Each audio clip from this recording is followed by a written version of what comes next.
اعوذ باللہ من الشیطان الرجیم بسم اللہ الرحمن الرحیم۔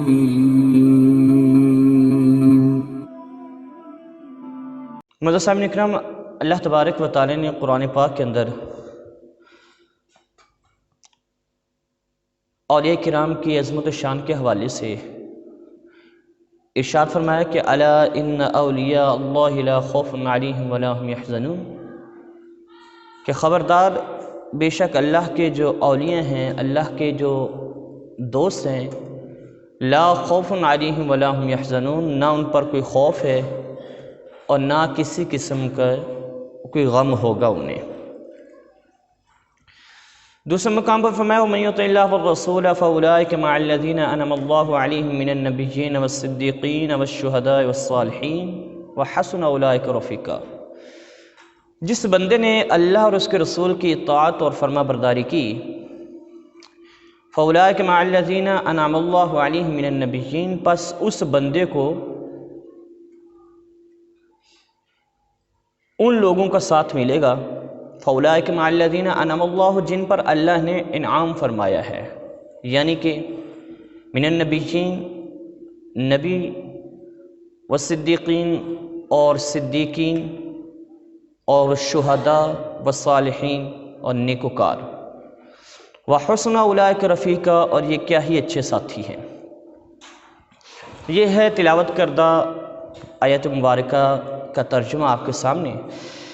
آج ماہ ربیع الثانی کی 11 تاریخ ہے، اور یہ 11 تاریخ سرکار غوث العظم سید السادات شیخ المشائخ وارث کتاب اللہ نائب رسول اللہ پیرانی پیر قطب ربانی محبوب سبحانی شہباز لامکانی شیخ عبدالقادر جیلانی الحسن والحسین رضی اللہ تعالی عنہما کی ذات کے حوالے سے آج کی تاریخ بڑی اہمیت کی حامل ہے، اور سرکار غوث العظم رضی اللہ تعالی عنہ کی تعلیمات اور آپ کی سیرت ہمارے لیے رہنما اور رہبر ہے، اور آپ کی تعلیمات پر عمل کر کے دونوں جہاں کی سعادتیں حاصل کی جا سکتی ہیں۔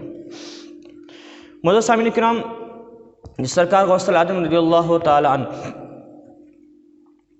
آپ کی ساری زندگی اللہ تبارک و تعالی کی رضا کے لیے اور دین کی سربلندی کے لیے، اور حضور علیہ السلام کی جو تعلیمات تھیں، حضور علیہ السلام کی وہ تعلیمات امت تک پہنچانے میں گزری۔ سرکار غوث العظم رضی اللہ تعالیٰ عنہ کے بارے میں کہ آپ کو تعلیم کے ساتھ بڑی محبت تھی، بڑا لگاؤ تھا، اور تعلیم حاصل کرنے کے لیے آپ نے صعوبتیں مصیبتیں برداشت کی، اور آپ نے فرمایا کہ بندے کو سب سے پہلے علم حاصل کرنا چاہیے، اس کے بعد دیگر کام۔ پہلی آپ نے جو سیڑھی بتائی وہ علم کی بتائی کہ سب سے پہلے بندہ علم حاصل کرے، کیونکہ جو علم آئے گا پھر عمل کی سعادت بھی اللہ تبارک و تعالی عطا کر دے گا، اور آپ نے علم حاصل کرنے پر زور دیا، اور آپ نے خود بھی عملی طور پر علم حاصل کرنے کے لیے ایک جگہ سے دوسری جگہ کا سفر طے کیا۔ آپ نے بچپن ہی میں قرآن پاک حفظ کر لیا تھا، اور بچپن میں قرآن پاک حفظ کر کے ابتدائی کتابیں وہاں پہ اپنے محلے جیلان میں ہی پڑھیں، اور پھر اس کے بعد آپ بغداد شریف کا آپ نے رخ کیا۔ اور بھی آپ چھوٹے ہی تھے، آپ اندازہ کریں کہ عمر چھوٹی تھی، اور آپ نے بغداد شریف جانے کا جب ارادہ کیا تو ماں نے بھی آپ کو بھیجنے کے لیے تیاری کی، اور جب آپ کو اپنی والدہ روانہ فرما رہی تھیں تو اس وقت والدہ کی آنکھوں میں آنسو تھے اس وقت، اور آپ کی والدہ نے آپ سے یہی کہا بیٹا کہ جاؤ اللہ کے سپرد۔ پوچھا ماں آنسوں کی وجہ؟ تو ماں نے اپنے بیٹے کو فرمایا کہ میرے بیٹے آنسوں کی وجہ یہ ہے کہ اب تمہاری اور میری ملاقات میدان محشر میں ہی ہوگی۔ یعنی اس طرح تعلیم کے میدان میں اپنے بچے کو وقف کر دیا کہ بعد میں ملاقات بھی نہیں۔ فرمایا کہ تیری اب ملاقات ہوگی، میری ملاقات ہوگی حشر کے اندر، بیٹا جاؤ میں نے تمہیں اللہ کی راہ میں وقف کر دیا۔ اور ماں نے جاتے باقی نصیحت کی کہ اب جھوٹ نہیں بولنا، وہ ایک علیحدہ۔ میں تعلیم کے حوالے سے آج کیونکہ سرکار علیہ السلام کی حدیث پاک ہے جو میری نظر میں بھی آئی، سنی بھی صحیح، دیکھا بھی صحیح، کہ موت العالم موت العالم۔ تو اس حدیث پاک کی، کیونکہ حال ہی میں ہمارے استاد محترم عالم بعمل، یقینی بات ہے کہ عالم بعمل کی جو حدیث پاک ہے، اور میرے استاد کے محترم کے عمل کے اندر کسی قسم کوئی شک ہی نہیں تھا، بلکہ ان جیسی مثال اب ملتی نہیں ہے جو انہوں نے عمل کر کے دکھایا۔ تو اس لیے میں نے اس کو لیا کہ موت العالم موت العالم، ایک عالم کی موت پورے جہان کی موت ہوتی ہے، سارے جہان کی موت ہوتی ہے ایک عالم کی۔ تو اس لیے علم کا ٹاپک میں نے لیا ہے، علم کے ٹاپک سے تو سرکار غوث العالم رضی اللہ تعالیٰ عنہ تعلیم حاصل کرنے کے لیے اپنی ماں کو چھوڑا اور گھر بار چھوڑ کر بغداد شریف پہنچ گئے تعلیم حاصل کرنے کے لیے۔ اور پھر آج کل ہماری تعلیم جو ہے نا، ہر طرح کی سہولیات میسر ہیں، ہر طرح کی آپ کے پاس فیسلٹیز، سہولیات، ہر چیز دستیاب ہے۔ اور اس وقت ایسا نہیں تھا کہ ہر چیز سہولیات، ہر چیز ہونا، ایسا نہیں تھا، بلکہ آپ نے صعوبتیں اور مشقتیں برداشت کی علم حاصل کرنے کے لیے، لیکن یہ صعوبتیں، مشقتیں، تکالیف، مشکلات آپ کو اپنی منزل سے بہکا نہ سکی، دور نہ ہٹا سکی، بلکہ آپ نے جو ارادہ کیا تھا نا، اسی ارادے کو اور اسی نیت کو عملی جامہ پہنانے کے لیے سرکار غوث العالم رضی اللہ تعالی عنہ نے مشکلات کا ڈٹ کر مقابلہ کیا۔ اور کیا آپ خود فرماتے ہیں کہ میں جب تعلیم حاصل کر رہا تھا، اس دوران کئی دنوں تک ہمیں کھانا کھانے کے لیے نہیں ملتا تھا، اور دجلہ کے کنارے، دریا دجلہ کے کنارے میں پہنچ جاتا اور وہاں پر گھاس ہوتی اس کو بھی کھاتا، وہاں پر سبز پتے ہوتے تو ان کو کھا کر گزارا کرتے۔ لیکن علم حاصل کرنے سے سرکار غوث العالم رضی اللہ تعالیٰ عنہ حصول علم سے پیچھے نہ ہٹے کہ تکلیف ہیں، مشکلات ہیں تو واپس چلے جائیں، نہیں۔ ماں نے کچھ درہم دیے تھے، آپ نے سنا ہوا کہ 40 آپ کی قمیص میں سی دیے تھے، تو وہ آخر کتنے تک چلتے؟ آخرکار ایک دن ختم ہو گئے، تو پھر آپ دن میں سارا دن تعلیم حاصل کرتے، پڑھتے رہتے اور رات کو بھوکے پیاسے ہی سو جاتے، حتیٰ کہ ایک وقت وہ آیا، ایک وقت کہ قحط پڑ گیا بغداد شریف کے اندر۔ ابو بکر تمیمی رحمۃ اللہ تعالیٰ علیہ فرماتے ہیں کہ میں ملا اور آپ نے مجھ سے کہا کہ شدت بھوک کی وجہ سے عالم یہ تھا، حالت یہ تھی کہ میں اٹھ نہیں سکتا تھا اور کمزور اور نحیف ہو چکا تھا۔ میں نے آخرکار ہمت کی اور میں دریا دجلہ کے کنارے پہنچا، اور وہاں پہنچا تو میں نے اس غرض سے میں وہاں گیا کہ شاید کھانے کے لیے کچھ سبزیوں کے پتے، جب لوگ وہاں دھونے کے لیے سبزیاں آتے تھے تو کچھ گر جاتے تھے یا پھینک دیتے تھے، اس کو ناکارہ سمجھ کے، خراب سمجھ کے، تو آپ اس غرض سے دریا دجلہ کے قریب پہنچے کہ شاید یہ پتے مل جائیں، کوئی اور چیز مل جائے جس سے شدت بھوک کو کم کیا جا سکے۔ ظاہر سیر ہو کے تو کھانا بہت مشکل تھا۔ آپ پہنچے وہاں پہ تو آپ نے دیکھا کہ لوگ پہلے سے وہاں پہ جمع ہیں، اور جو کچھ بھی وہاں ملتا ہے لوگ اسے پہلے ہاتھوں ہاتھ لے لیتے ہیں، آپ وہیں سے واپس چل دیے، اور آپ نے کچھ بھی نہ کھایا، واپس پہنچے، مسجد میں پہنچے تو ایک شخص کیا کر رہا تھا؟ ایک شخص کھانا کھا رہا تھا، اور آپ فرماتے ہیں کہ وہ کھانا کھا رہا تھا، مجھے شدت بھوک تھی، اور وہ کھانا کھاتا، لقمہ اٹھاتا تو شدت بھوک کی وجہ سے میرا منہ خود بخود کھل جاتا کہ شاید یہ مجھے مل جائے، اور میں نے اپنے نفس کو ٹوکا، روکا، بھائی رک جا، ایسا نہیں کرتے، یہ اللہ کی رضا ہے اور اللہ کی رضا میں بندے کو راضی ہی رہنا چاہیے۔ میں نے نفس، اور اس نے مجھے دیکھ لیا اور اس نے مجھے دیکھ کر کہا بھائی آپ بھی آ جاؤ ساتھ میں کھانا کھا لو، تو کہہ رہے کہ میں نے منع کیا، اس نے اصرار کیا تو میں نے وہاں اس کے ساتھ کھانا شروع کر دیا۔ تو کھاتے کھاتے یہ بات نکلی کہ بھائی میں فلاں جگہ سے آیا ہوں اور یہاں پر ایک لڑکا ہے، ایک بچہ ہے، اس کو ڈھونڈنا، اس کا نام عبد القادر ہے، اس کے خاندان والوں نے کچھ پیسے بھیجے ہیں، میں نے اس کو تھمانے ہیں۔ تو آپ نے کہا وہ تو میں ہی ہوں۔ وہ بندہ معافی مانگنے لگا، کہنے لگا حضرت یہ جو کھانا ہے نا، کھانا یہ آپ ہی کے پیسے سے لیا، یہ پیسے ہیں، یہ کھانا ہے، یہ آپ ہی کا ہی ہے۔ آپ نے فرمایا کہ چلو کوئی بات نہیں، آپ بھی کھاؤ میں بھی کھاتا ہوں۔ اب پیسے ملے تھے تو عالم کیا تھا، وقت کیا تھا کہ قحط تھا، قحط سالی تھی، لوگوں کو کھانے کے لیے چیزیں نہیں مل رہی تھیں، تو کیا ہوتا، اس پیسے کو جمع کر لیتے نا، اپنے پاس رکھتے بھی مشکل وقت میں کام آئیں گے۔ آج کل جیسے ہماری حالت ہے، قحط کچھ ہوتا ہے تو پھر ہم مصنوعی بھی بنا دیتے ہیں، پھر اس سے ہم کیا کرتے ہیں، فائدہ اٹھاتے ہیں، مخلوق کا بھلا نہیں کرتے بلکہ اپنا مفاد اور اپنا کاروبار چمکانے کی غرض سے لوگ بھرے بھوکے مریں۔ لیکن یاد رکھیں، یہ تعلیمات اسلاف نہیں ہے، ہمارے بزرگوں کی تعلیمات یہ نہیں ہے، جن کو ہم مانتے ہیں اور جن کی سیرت کا ہم مطالعہ کرتے ہیں، جن کو پڑھتے ہیں اور جن کی عقیدت اور محبتوں کے ہم دعوے دار ہیں نا، وہ ایسے نہیں تھے، بلکہ وہ خود بھی کھاتے تھے، دوسروں کو بھی کھلاتے تھے۔ اور میرے غوث نے تو یہاں تک فرمایا کہ میری پوری زندگی کا یہ نچوڑ ہے، پوری زندگی کا نچوڑ میرا یہ ہے۔ پوچھا گیا حضرت کیا؟ تو آپ نے فرمایا میری پوری زندگی کا نچوڑ یہ ہے کہ جتنا ثواب کسی بھوکے کو کھانا کھلانے میں ہے، اتنا ثواب کسی اور چیز میں نہیں ہے۔ یہاں تک آپ نے فرمایا تھا، فرمایا کہ میں نے یہ نچوڑ نکالا ہے، میرا تجربہ ہے پوری زندگی کا کہ جتنا ثواب رب تعالیٰ بھوکے کو کھانا کھلانے میں عطا کرتا ہے نا، کسی اور چیز میں عطا نہیں کرتا ہے۔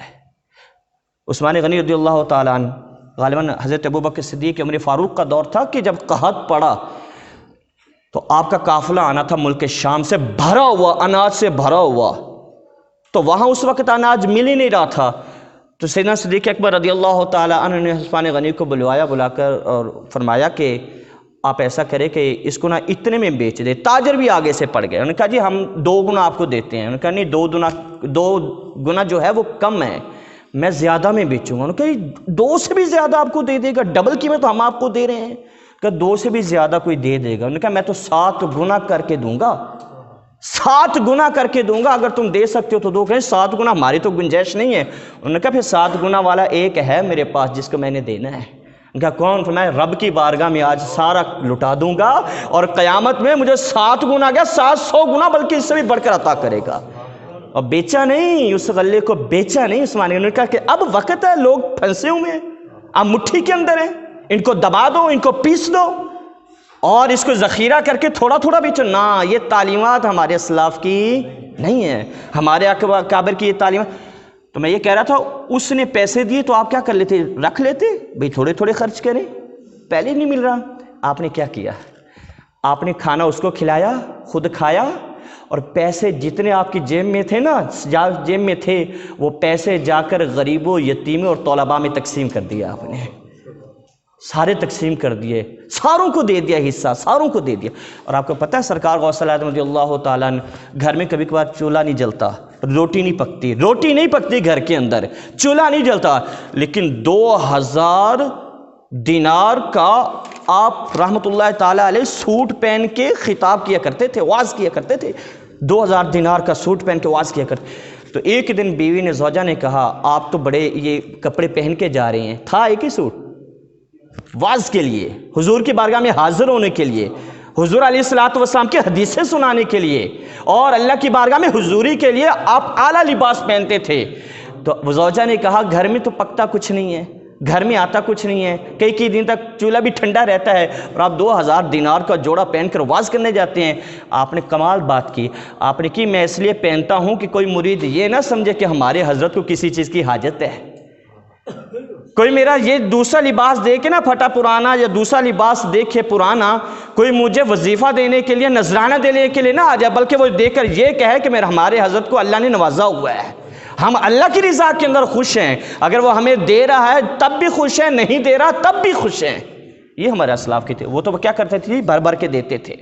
تو یہ تھی، تو انہوں نے تعلیم حاصل کی اور تعلیم میں کسی چیز کو رکاوٹ بننے نہیں دیا، کسی مشکل کو آڑے آنے نہیں دیا، ہر مشکل آئی اس کو برداشت کیا، لیکن تعلیم کیا کی؟ آپ نے حاصل کی، اور آپ نے فرمایا کہ علم حاصل کرو پہلے۔ اور میرے آقا علیہ الصلوۃ والسلام کی حدیث پاک ہے، سنیے، علم کے حوالے سے، عالم کے حوالے سے، مشکات شریف کی حدیث پاک ہے۔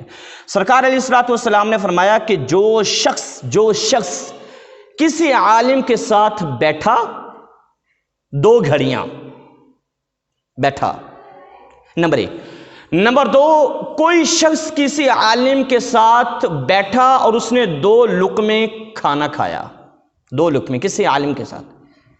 اور پھر آقا علیہ الصلوۃ والسلام نے فرمایا اگلی بات، تیسری بات، کسی عالم کے ساتھ 2 قدم چل کر گیا۔ 3 چیزیں، یعنی یہ پہلی بات، اس نے عالم کے ساتھ بیٹھا، یا اس نے عالم کے ساتھ کھانا کھایا، یا وہ عالم کے ساتھ چل کر گیا۔ میرے آقا نے فرمایا کہ جب اس نے یہ محبت کے اندر کیا نا تو اللہ تبارک و تعالی اس بندے کو 2 جنتیں عطا فرمائے گا۔ 2 جنتیں کیا کرے گا؟ عطا فرمائے گا۔ اور آقا علیہ الصلوۃ والسلام نے فرمایا کہ 2 جنتیں رب تعالیٰ اس کو عطا فرمائے گا، اور 2 جنتیں ایسی کہ جس کی چوڑائی لمبائی کا اندازہ نہیں لگایا جا سکتا۔ اور پھر یہ بات سنیں، سوگوار کیفیت ہے ویسے پچھلے جمعہ سے، جب سے امیر المجاہدین قبلہ استاد محترم شیخ الحدیث و تفسیر علامہ خادم حسین رضوی رحمۃ اللہ تعالیٰ علیہ کا وصال ہوا، اور یہ بھی حدیث پاک میں آج پڑھ رہا تھا، یہ بھی حدیث پاک، اور میں جب حضرت کا وصال ہوا نا تو میرے ذہن میں یہ بات آ رہی تھی، میں نے کہا کفار ہی خوش ہوں گے، انڈیا والے خوش ہوں گے، کفار۔ آپ یقین جانیں کہ حضور علیہ الصلوۃ والسلام کے ایسے عاشق تھے، ایسے عاشق، اور یہ بھی آپ کے سچے عاشق ہونے کی دلیل تھی کہ کافر خوش ہو رہا ہے۔ انڈیا والے کیا ہو رہے تھے جی؟ خوش ہو رہے تھے۔ میں نے کہا خوش ہو جاؤ، لیکن وہ چلے گئے ہیں، لیکن اپنی سوچ دوسرے میں منتقل کر کے چلے گئے ہیں۔ اللہ نے اگر اس کو لیا ہے تو اللہ بنا دے گا، اللہ قادر ہے ہر چیز پر، اللہ انشاءاللہ کوئی متبادل عطا کر دے گا، دے دے گا۔ رب تعالیٰ کے کام ہے، رب کسی کی بھی ڈیوٹی لگا دیتا ہے آگے جا کے۔ لیکن کفار کا خوش ہونا، بیرونی طاقتوں کا خوش ہونا، یہ بھی اس چیز کی علامت ہے کہ وہ سچے عاشق رسول تھے۔ اور جنازے کے اندر بھی آپ نے کیا کر لیا جی؟ اس کو دیکھ لیا۔ میرے ایک شاگرد ہیں، وہ بڑی اچھی بات کہہ رہے تھے کہ آپ ویسے تو آپ کی پوری زندگی لے لیں تو انہوں نے ناموس رسالت کے لیے زندگی بسر کی ہے، ختم نبوت کے لیے کیا کی ہے جی؟ جو پہرا دیا ہے نا، آج جو نہیں مانتے تھے نا وہ بھی مان رہے ہیں۔ وہ زندگی میں کہتے رہے کہ آج ہمارا ساتھ دو، آج ہمارا ساتھ دو، کل تمہیں ہم جیسے بھی نہیں ملنے، وہ یہ کہتے رہے۔ آج بھی ان کو کیا کر رہے ہیں دوسرے؟ آج مان رہے ہیں۔ ساری زندگی کہتے ہیں جیسا پہرا آپ نے دیا نا کسی نے پہرا نہیں دیا۔ تو میں پڑھ رہا تھا حدیث پاک سرکار کی، یہ بھی حدیث پاک ہے، یہ حدیث پاک سرکار علیہ الصلوۃ والسلام نے فرمایا کہ کسی عالم دین کے چلے جانے سے جو بندہ تعزیت کرے، افسوس کرے، اس سے محبت کرے، یعنی وہ چلے گئے تو اب افسوس کرے کہ ان کا چلے جائے، تعزیت جس کو کہتے ہیں وہ کرے کسی عالم دین کے جانے سے، تو میرے محبوب نے فرمایا کہ اللہ تبارک و تعالی اس بندے کو 100 شہیدوں کا ثواب عطا کرے گا۔ تو ہمارے تو پورا ہفتہ ہی ہو گیا کہ افسردہ حالت ہے، ایسی حالت ہے۔ اور پھر سرکار نے یہ بھی فرمایا کہ اللہ تبارک و تعالی 100 علماء کا ثواب بھی اس کے نامہ اعمال میں لکھے گا، لیکن استغفر اللہ معاذ اللہ محفوظ کرے کہ کسی نے تھوڑی سی بھی خوشی کا اظہار کیا چلے جانے سے، اللہ تبارک و تعالی اسے تباہی اور بربادی کے گڈھے میں اسے ڈال دے گا اور تباہ و برباد ہو جائے گا۔ اور سرکار کی حدیث پاک ہماری آنکھیں کھول دینے کے لیے کافی ہیں۔ آپ تو ماشاءاللہ سارے چاہت والی ہیں، الحمدللہ، ساروں کو محبت ہی لگاؤ تھا۔ وقتی طور بہکاوے میں آئے تو وہ ایک الگ بات ہے، لیکن کلی طور پر اور اجتماعی طور پر اگر دیکھا جائے تو ہم سارے ان سے محبت کرتے تھے۔ اور یار ہماری تڑپ دیکھو، ہمارا یہ دل افسردہ ہونا یہ بھی اس چیز کی نشانی ہے۔ میں دوسرے حدیث پاک سناؤں، سرکار صلی اللہ علیہ وسلم نے فرمایا کہ اللہ تبارک و تعالیٰ جب کسی بندے سے محبت کرتا ہے نا، پھر جبریل کو حکم دیتا ہے، جبریل تو بھی اس بندے سے محبت کر، میں فلاں سے محبت کرتا ہوں، جبریل تو بھی کیا کر، اس سے محبت کر۔ تو جبریل امین اس بندے سے محبت کرتا ہے، اور جب جبریل اس بندے سے محبت کرتا ہے تو پھر جبریل امین پوری دنیا میں اور ہر مخلوق کے اندر یہ اعلان کرتے ہیں کہ اے مخلوق خدا، رب اس بندے سے محبت کرتا ہے، لہٰذا تم بھی اس بندے سے محبت کرو۔ پھر سارے ہی اس سے محبت کرنے لگ جاتے ہیں۔ اور پھر آپ نے دیکھا جنازے کے اندر اس کا عملی مظاہرہ، کہاں سے لوگ چل کر آئے، اور تعداد اتنی تعداد کہ کوئی صحیح عدد کو بتا ہی نہیں سکتا کہ صحیح عدد کیا ہے۔ یہ حدیث پاک مجھے یاد آئی کہ اللہ جسے محبت کرتا ہے، جبریل کو اس کو حکم دیتا ہے، پھر جبریل اعلان کرتے ہیں اور لوگ اس کی طرف کھینچے چلے جاتے ہیں، اور لوگ کھینچے چلے گئے، لوگ کہاں کہاں سے چل کر آئے جنازہ پڑھنے کے لیے، اور جنازے میں شریک ہونا اپنی سعادت سمجھتے تھے۔ اور صرف جنازہ ہم ہی لوگوں نے نہیں پڑھا، ہر مکتبہ فکر کے بندوں نے، عوام نے، علماء نے آ کر جنازہ پڑھا ہے، اور کہتے تھے کہ یہ نر کا بچہ تھا۔ کس کا بچہ تھا؟ نر کا بچہ تھا۔ سنیوں میں اللہ تعالیٰ نے نر دیا تھا، اور یہ دوسرے مکتبہ فکر والے کہہ رہے ہیں۔ ابھی میں کل ہی سن رہا تھا، دیوبندی عالم دین ہے، دیوبندی عالم دین، تو وہ کہہ رہا تھا کہ بھائی یہ جس طرح اس بندے نے حضور کے ناموس پر پہرا دیا ہے نا، نر کا بچہ تھا، کہہ رہے ہیں کہ اللہ تعالیٰ، وہ یہ کہہ رہا تھا، سنیں، وہ کہہ رہا تھا اللہ دعا کریں اللہ تعالیٰ دیوبندیوں کو بھی کوئی ایسا بندہ دے دے۔ وہ یہ کہہ رہا تھا کہ اللہ تعالیٰ دیوبندیوں کو بھی کیا کر دے، ایسا کوئی نر بندہ دے دے، ایسا، کیونکہ پہلے نام تھا لیکن اب یہ نام ادھر چلا گیا ہے کہ واقعی اس نے حضور کے نام اس پر کیا دیا ہے، پہرا دیا ہے۔ حدیث پاک میں سنا رہا تھا، سرکار صلی اللہ علیہ وسلم نے فرمایا کہ ان قریب میری امت پر ایسا زمانہ آئے گا، ایسا زمانہ، اللہ کرے ہم سارے ان سے محبت کریں، ہر عالم سے محبت کریں، عالم بامل سے محبت کریں۔ سرکار نے فرمایا کہ میرے امت کے لوگ عالم سے اور فقی سے، فقہ کرام، ان سے نفرت کریں گے۔ اگر وہ ایسا کریں گے نا، پھر اللہ تعالیٰ انہیں 3 خرابیوں میں، 3 آزمائشوں میں مبتلا کر دے گا، مبتلا کر دے گا۔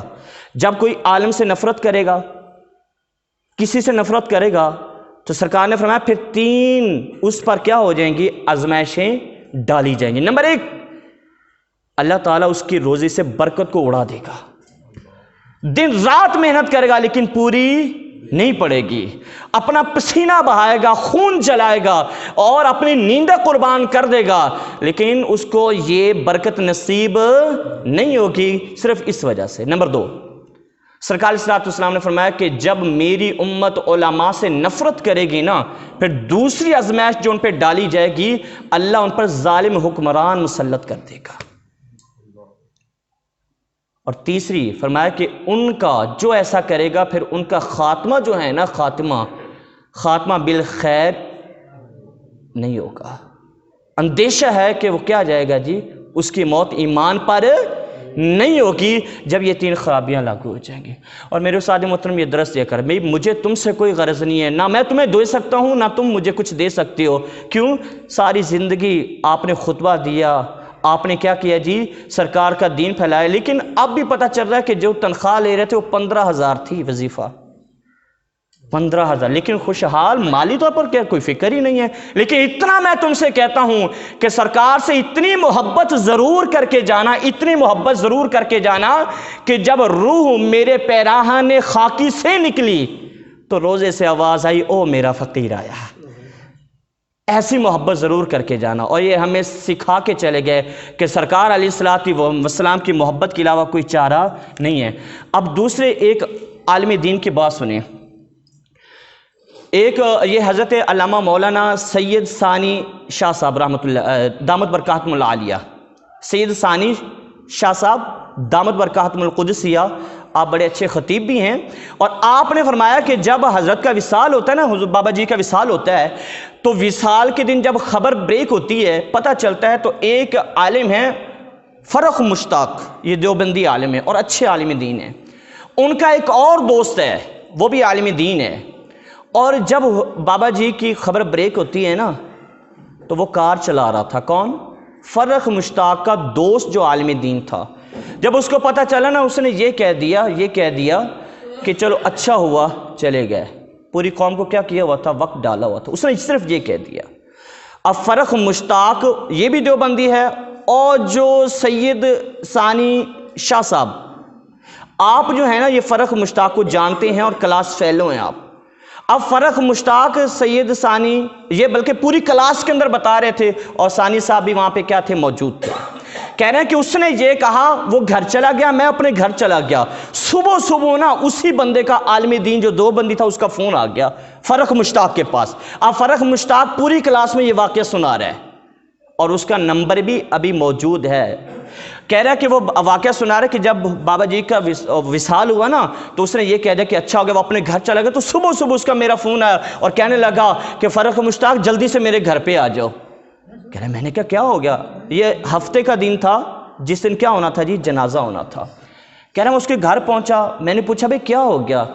کہنے لگا کہ رات کو بابا جی میرے خواب کے اندر آ گئے، میرے خواب کے اندر آ گئے۔ قبلہ امیر المجاہدین خادم حسین رضوی دامت رحمۃ اللہ تعالیٰ علیہ میرے خواب کے اندر آ گئے، اور میرے خواب کے اندر آئے تو میں دیکھتا کیا ہوں؟ میں دیکھتا ہوں کہ ان کے جنازے میں اتنے لوگ ہیں کہ کوئی حساب ہی نہیں ہے۔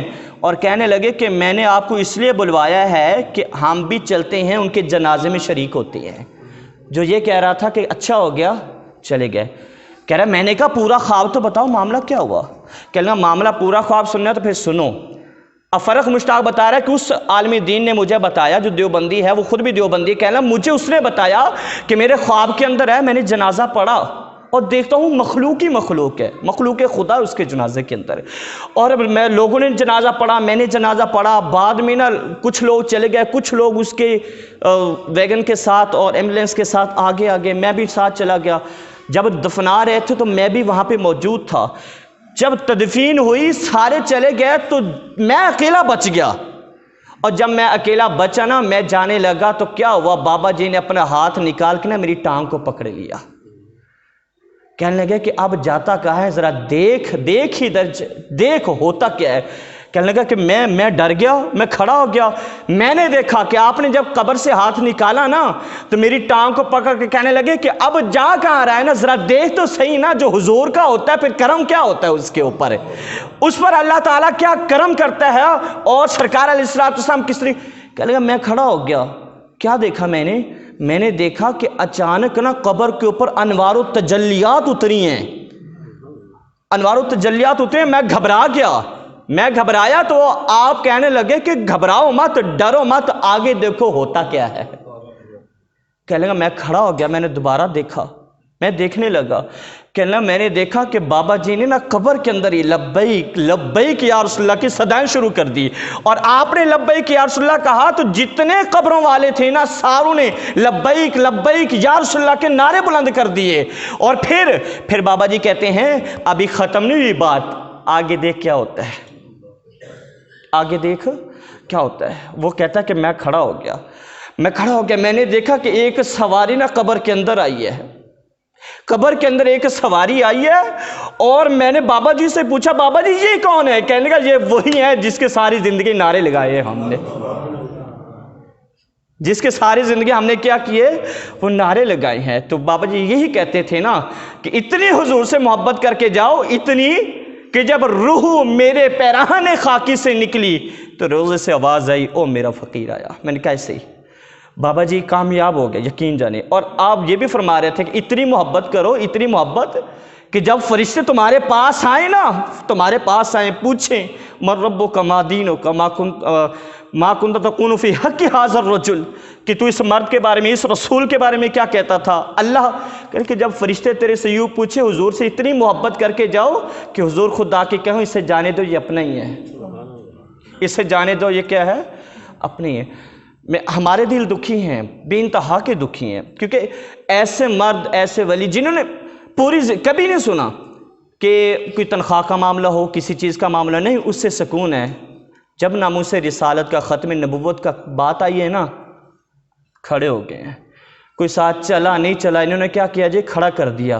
اور علماء، اب یہ سارے علماء اب مان رہے ہیں کہ اس بندے نے کیا کیا ہے جی؟ آ کر جو علماء تھے، جو دین والے تھے، ان کا قد بڑھا دیا ہے، بتا دیا ہے ان کا قد۔ اب ان کے شاگرد ہونا، ان کے ساتھ جو چلتے اٹھتے بیٹھتے اپنے آپ کو خوش نصیب، اور جو جنازے میں بھی گئے نا وہ بھی کیا ہے؟ خوش نصیب ہیں۔ ایسے ولی کے اور ایسے اللہ والے کے جنازے کے اندر جانا اور اس میں حصہ ڈالنا، اس میں شریک ہونا، لیکن وہ چلے گئے، اپنا کام دے کے چلے گئے، اپنا کام کر کے چلے جائے۔ باقی حضور علیہ السلام جس کو جتنی محبت ملے گی وہ اتنا کیا ہوگا جی؟ خوش نصیب ہوگا۔ اللہ کی بارگاہ میں دعا ہے مالک ہم سب کو عمل کے ساتھ نصیب کرے۔